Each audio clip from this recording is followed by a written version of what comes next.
Everyone, good morning. Welcome to my mini vlog. This is my home. सम्पूर्णमा नमस्कार, शुभ बिहानीको।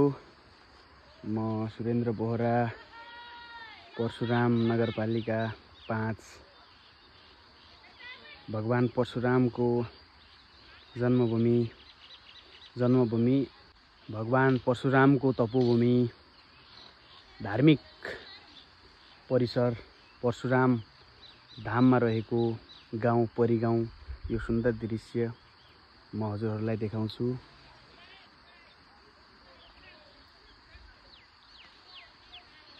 म लामो समयको बसाइपछि म मातृभूमि नेपालको परशुराम नगरपालिका वार्ड नम्बर 5 मा आएको छु। यतिखेर देख्न सक्नुहुन्छ, यो म बस्ने टोल, मेरो गाउँ हो।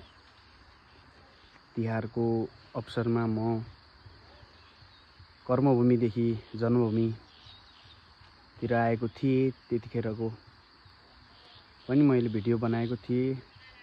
यो सुन्दर दृश्य हजुरहरूको लागि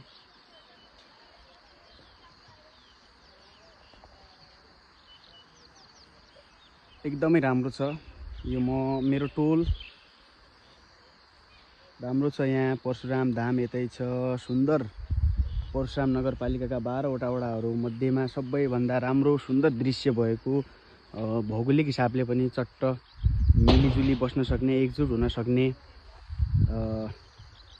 ठाउँ हो। यो धार्मिक नगरी परशुराम क्षेत्रको पूर्वतिर रहेको वार्ड नम्बर 5 परिगाउँको टोल बस्तीहरूमा छु।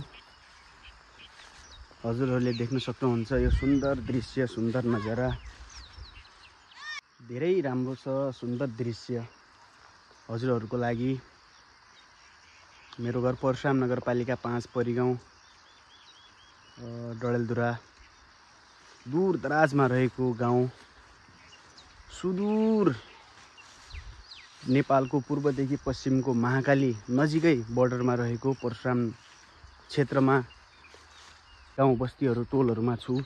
म हजुरहरूलाई मेरो यो सानो भिडियोदेखि मैले धेरै ठुलो कुरा नगरेर, धेरै हजुरहरूको टाइम नलिएर मैले छोटो विषयलाई हजुरहरूमाझ मैले प्रस्तुत गर्न चाहन्छु।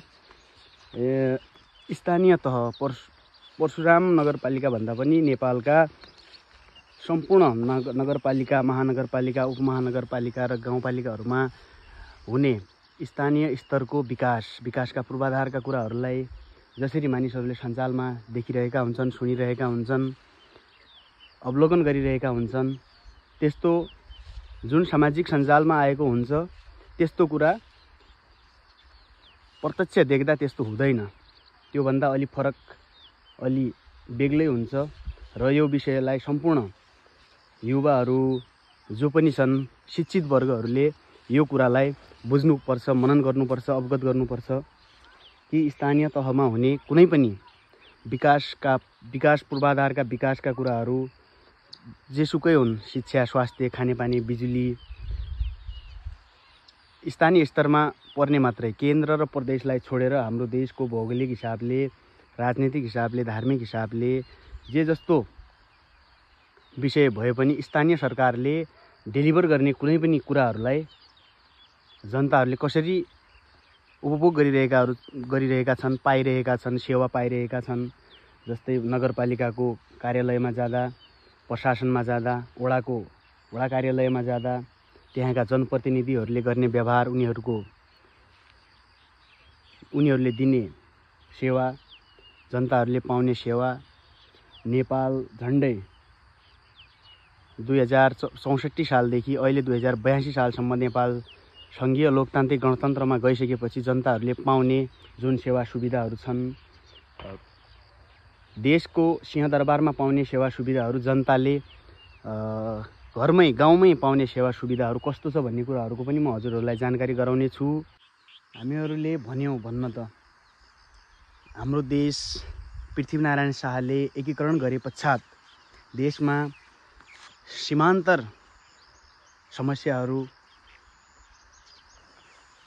अखण्ड नेपाल, पूर्वको टिस्टादेखि पश्चिमको काँगडासम्म जुन देश थियो हाम्रो, पृथ्वीनारायण शाहले 1700 जुन एकीकरण गरेर देश नेपाल नामाकरण गरेर सिङ्गो देशको निर्माण गरे सीमाङ्कन हिसाबले। त्यतिखेरदेखि अहिलेसम्म 2082 सालसम्म देशमा विभिन्न गतिविधि भए, विभिन्न राजनीतिक उताप चढावहरू भए, देशले के पायो के गुमायो, देशमा विभिन्न राजधानीमा, देशभित्र देश बाहिर विभिन्न राजनीतिक परिवर्तनहरू भए। त्यस पश्चात देश र जनताले के पाए के गुमाए भन्ने कुरा एक अलगै विषय होला। तर त्योभन्दा अगाडि छरिएर रहेको देशलाई पृथ्वीनारायण शाहले एकीकरण गरेर एउटा सिङ्गो देशको नाम नेपाल बनाए।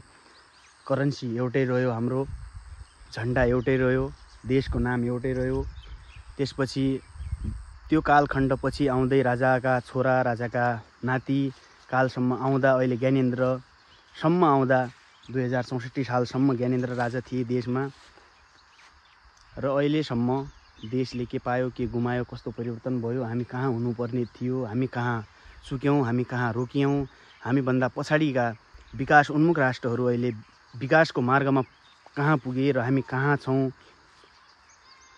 नेपाल सुन्नमा आउँछ, इतिहासको पानाहरू पल्टाउँदा आउँछ, नेपालले कुनै बेला नेपालले कोरियालाई चामल बेच्थ्यो रे, नेपालको धागो, नेपालको कपडा, नेपालको कागज बङ्गलादेशसम्म जान्थ्यो, अफगानिस्तानसम्म जान्थ्यो रे, सुनिन्छ इतिहासमा त्यो कुरा।